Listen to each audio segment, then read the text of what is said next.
Hello mga kanegosyo, nandito kami ngayon sa PLDT office dahil mag-a-apply tayo ngayong araw dahil magpapakabit tayo ng PLDT. Naantay lang namin yung mag-a-assist sa amin.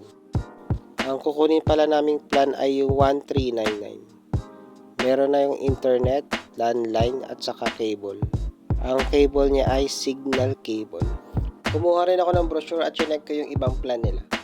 Kumuha ako ng internet para gamitin sa bahay at saka sa business. Mahirap kasi kapag walang internet.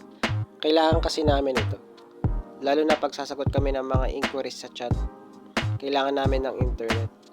Ito yung plan na pwede nyong pagpilian kapag magpapakabit kayo ng internet sa kanila.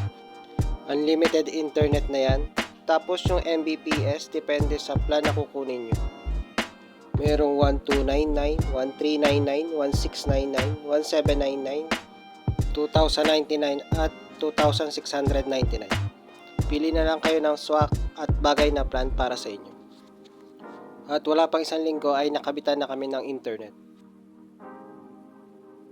At sa nakikita nyo ay kinakabit na yung internet namin. Sa installation naman wala naman kaming binayaran nung kinabit nila yung internet.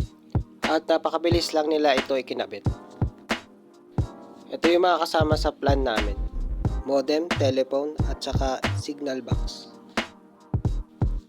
Medyo mahaba yung wire na kinabit sa amin kasi papasok yung lugar namin. Maayos naman yung pag-install nila sa amin. Pag nagka-problema naman daw sa internet ay tumawag lang sa 171. O kaya ay mag-message kayo sa PLDT Cares sa Facebook para matugunan nila yung problema nyo sa internet. Bali hanggang dito na lang mga kanegosyo.